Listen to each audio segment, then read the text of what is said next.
মই অতি দুখেৰে এটা কথা ক'ব বিচাৰিছোঁ আৰু এই প্ৰেছমেটৰ জৰিয়তে আমাৰ অসম চৰকাৰে এই কথাখিনি যাতে দৃষ্টিগোচৰ হয় তাৰ কাৰণে মই অনুৰোধ কৰিছোঁ যাতে চৰকাৰে বিবেচনা কৰে। কাৰণ আজি চাওক, মোৰ নিচিনা এজন মানুহেই আজি ৩৮টা বছৰ বিনা বেতনে চাকৰি কৰি আহিছোঁ আৰু মেট্ৰিক পৰীক্ষা মই 92ৰ পৰা 2026লৈকে মই মেট্ৰিক পৰীক্ষাৰ লগত জড়িত। মই প্ৰতিটো পৰীক্ষাত মই ডিউটি খুব গধুৰ দায়িত্ব পালন কৰি মই বাও পাইছোঁ।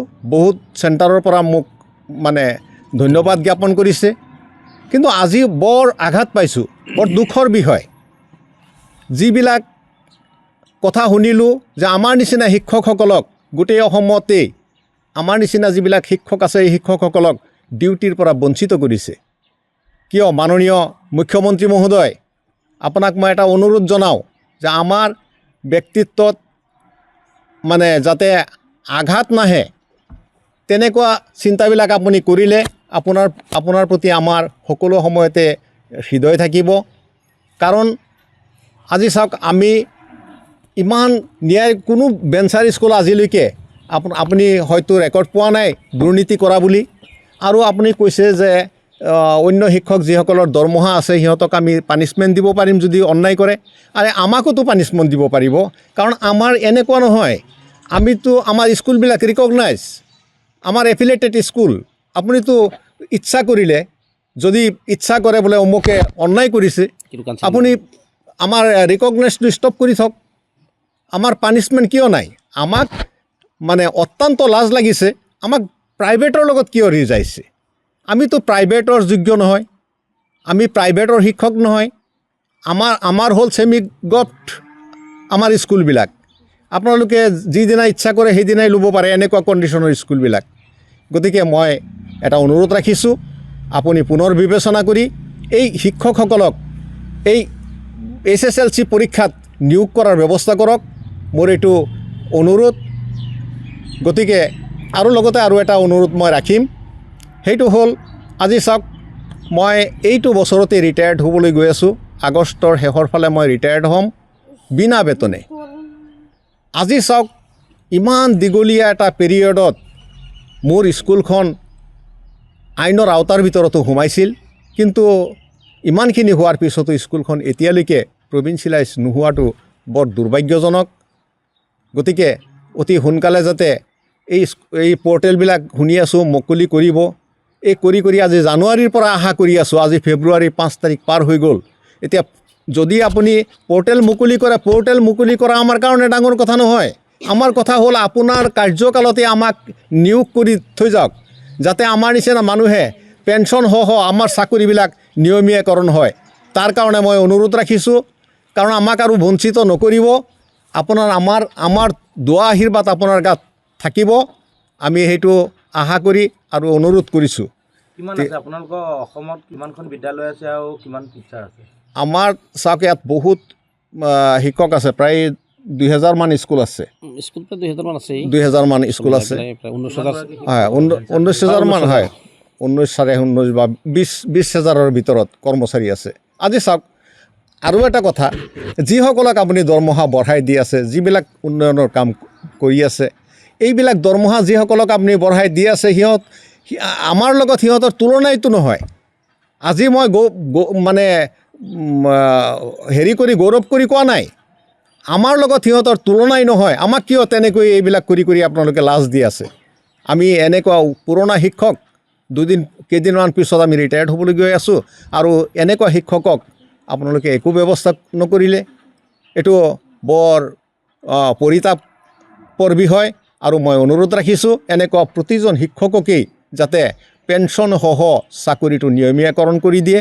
ইয়াৰ কাৰণে মই অনুৰোধ ৰাখি মোৰ বক্তব্য সামৰিছোঁ। এই যে অহা 10 তাৰিখৰ পৰা, ফেব্ৰুৱাৰী 10 তাৰিখৰ পৰা পৰীক্ষা হ'ব, SLC পৰীক্ষা আৰম্ভ হ'ব।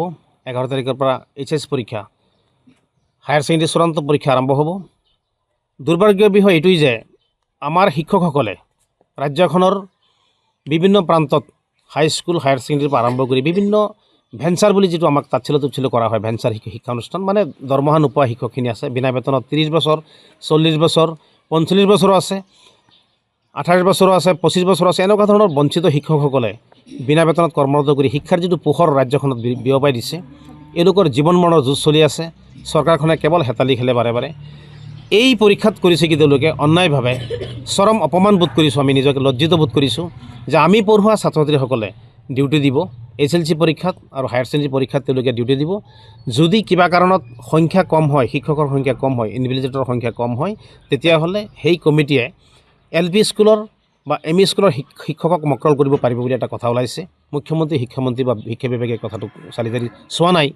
তেওঁলোকে কথাটো এনেকৈ কৰি দিয়াৰ লগে লগে আমি খুব আঘাত পাইছোঁ অন্তৰত যে আমি ইমান বছৰ শিক্ষাৰ লগত জড়িত, আমি ইমান বছৰ ধৰি হাইস্কুল শিক্ষাৰ লগত জড়িত হৈ যিটো শিক্ষাৰ পোহৰ যিটো আমি বিয়পাই দিছোঁ, মানৱতাৰে আমি কাম কৰি আছিলোঁ, আমাক হঠাৎ তেওঁলোকে মানে চৰম অপমান আমাক কৰি দিলে যে আমি পঢ়োৱা ছাত্ৰসকলে ডিউটি দিব পাৰিব, কিন্তু আমি নোৱাৰিম। এই বস্তুটো এটা পুনৰ বিবেচনা কৰিব লাগে, কাৰণ বছৰত এটা পৰীক্ষা হয়। সেই পৰীক্ষাত আমি পঢ়োৱা ল'ৰা ছোৱালীখিনিক আমিতো তাত শিকাই দিবলৈ নাযাওঁ, আমিতো নিজৰ প্ৰাণ মানে মন প্ৰাণে অন্তৰে আমি কামখিনি কৰোঁ, মানৱতাৰে কামখিনি কৰোঁ, শিক্ষাৰ যিখিনি কৰিব লগা হয় সেইখিনি আমি কৰোঁ।